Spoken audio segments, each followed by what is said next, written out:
Good morning and welcome to Peace Out, where we're hopefully getting it. I think I'm getting it a little bit. I think I'm making some progress, and I hope you're making some progress too. That's kind of the whole point, is so we can make progress together, right? Just learning how to peace out, whether there's a storm, whether there's pandemic, whether there's life events. Man, I can't even tell you what in the last, since I saw you yesterday, I can't even tell you. I wouldn't, I don't know if I could even list the different things that I had to address, right?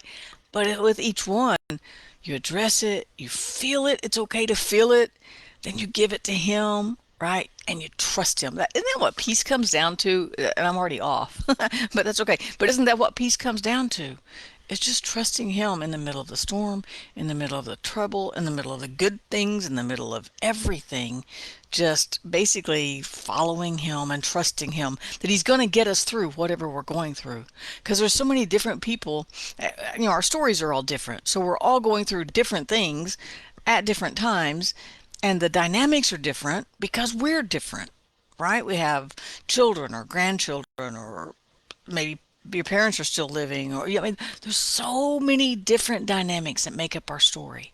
But God is still with us in all of those dynamics. There are no exclusionary statements. I'll be with you except for caregiving, except for sickness, except for poverty, except for being rich, except when you make enough money, then I'll just pull you, just go do it yourself. No, there's no exclusionary statements. God is just with us. But you know what? This morning I was reading Matthew. I'm almost finished with it. I'll probably finish it over the weekend.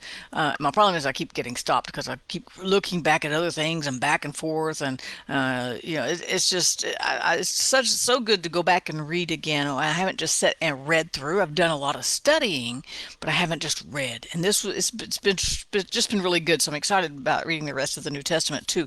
And this morning, man, there were several things that stood out to me uh, today. But here's what I decided to talk about. Matthew 17. Because see, Jesus fed he fed 4,000 last time. Yesterday he fed 5,000. Today he fed 4,000. And there were just some different dynamics about each of those stories, even though he did the same miracle, right? It was just different for the situation. Maybe the disciples grew some, and that's the thing, right? We should be growing through all of our stories. The thing is that we mature, we trust him more, we love him more, we know that he's got us more, even in life circumstances, no matter how dire they are or how great they are. Because it seems like it can be dire one minute and great the next, and dire again and great the next, right? It's like life is like a yo-yo, big yo-yo, sometimes with our emotions, right? Man, boy, is that true. But no matter what, he's got us. So here's where I was this morning. In Matthew 17, we have the story of the transfiguration. And Jesus takes, I think he just took Peter, James, and John, the three that were really the closest with him. Right, he took them up to the top of the mountain and he was transfigured before him. That's a big fancy word. It just means they had a spiritual experience, right? A supernatural experience. And it says that Moses was there and Elijah was there, right? Yeah, Elijah and Moses were there, and it was like Jesus was talking to them, right? That's what it looked like to them, but it wasn't quite all natural. It was just one of those supernatural things, like the angel coming to Mary and telling her you're going to have a child. And she did not doubt, but she did have a question. How is that going to happen? She didn't say that's not possible. She just said, "How's that going to happen?" Right? Because it ain't the way we usually do it down here, right? So this was just something supernatural, like God visiting Jesus on earth, right? And so it was like Elijah and Moses were there, and I got some other stories about it, but some other thoughts about it, but I'll leave that for maybe another book or something, right? Right, one on time. But anyway, so they saw the transfiguration, and all of a sudden, evidently, Peter, James, and John were okay with that part, but then they heard this loud voice come out of the cloud, right? And it was God speaking. He said, "This is my beloved Son in whom I am well pleased." And then he said, "Hear him. This is my beloved Son, in whom I am well pleased. Hear him." And when the disciples heard it, they fell on their faces and were greatly afraid, right?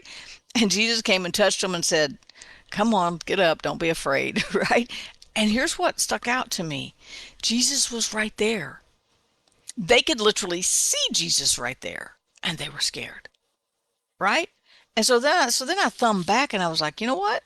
Both stories of the storms where Jesus calmed the waters, in both of those, so back in Matthew 8, it says they were in the boat and they woke him up and said, "Help, we're dying." And he said, "Why are you fearful?" Right? And then later in chapter 14, he said the same thing when he came walking on the water. He said, "Be of good cheer, it is I, don't be afraid." And now they're the same disciples, these same little scared dudes are on the mountain, and Jesus tells them again, "Arise and do not be afraid." Now they were so scared they wouldn't even look up. And I can't say what I would have done if I was in that situation, because I wasn't there, and you don't really know how you would react till it happens to you. But I'm thinking I don't want to miss anything. I would at least have an eye open, right? Because they just kind of, it was like they stuck their head in the sand. They were so scared, right? And it said they were greatly afraid. And Jesus then touched them and said, "Get up. Don't be afraid." And when they looked up, they saw no one but just Jesus. It was all over. They missed the whole thing because they were scared, right? And so, but my point is this: they were scared, and Jesus was in the room. They were scared. Even after the crucifixion, we're going to read later, I'll probably read over the weekend, after the crucifixion, when he comes in the room, he tells them again, "Don't be afraid," because he just walks in. He's just there. They're all shut up in there because they were already scared because they thought they were going to die. The Jews were going to kill him. Jesus just appears and he goes, "Don't be afraid." They were afraid with Jesus in the room. He never condemned them for that. He just told them, "You don't have to be afraid. Kind of get over it, right? I'm here. I've got you. I've calmed the storm. The transfiguration is over, right? It's just me. There's nothing to be afraid of." And so, but here's the point for me. It helps me adjust because they were scared and Jesus was standing there, right? And so sometimes, we want to try to say you should never be afraid. That's not true. Actually, fear is something that God put inside of us as a instinctual that keeps us from stepping off the edge of a cliff or walking out in front of a bus, right? We call that an instinct. We don't want to call that fear, but that's a fear. I have that. Whoa, I can't. I protect myself. It's kind of the same principle behind the the way we blink, because immediately if something comes towards your eye just instinctually closes. It's a protective thing, right? And that's how he gave us that instinct to know we don't walk out in front of a bus because we don't want to get hit, right? We don't walk off a cliff. We don't reach out for, most people don't reach out and grab snakes. Weird people do, but poisonous snakes, right? So we avoid things that are dangerous, and that's an instinct that God gave us. But that's not a bad fear. God doesn't ever tell us you shall never be afraid. He just says, "Trust me when you are." And if they could be afraid when Jesus was in the room, when Jesus was in the boat, when Jesus was on the mountain with them, we that kind of gives us some leeway. It doesn't condemn us. Let me put it that way. We're not condemned when we have fear. But then when we are afraid, we're just encouraged to go back and trust him some more. Go back. See, they didn't run away afraid and never come back to visit with Jesus again, right? And so he calmed their fears. He never told them, "Well, you're just on your own if you're that scared." No, he always calmed their fears. He always told them, "Don't be afraid." Basically, he was letting them know, "I'm right here." And if he was right there for them, he's right here for us. So we don't have to let all these things, if we get good news or bad news or crazy news or whatever kind of news, we don't have to let it drive us into an insane fear. We just got to keep bringing those things back to him. And you know why we got to keep doing it over and over? Because things change. Seriously, my world changed from yesterday to today. There are people that are not in my life today that were in it yesterday. My life has changed. I don't have to be afraid. I just have to package it up and take it to him and trust him with it. I have to do the part, don't be afraid, and go, "Okay, God, I'm going to trust you with this package. I'm going to trust you with this deal. I'm going to trust you with the good things that come, the difficult things that come, the easy things that come, the bad things that come." It's all the same thing with the peace. We just keep coming back. We don't have to be scared little dudes like the disciples. They were always scared. And Jesus was right there. How much more are we kind of allowed to be afraid and then we package it up and take it back to him.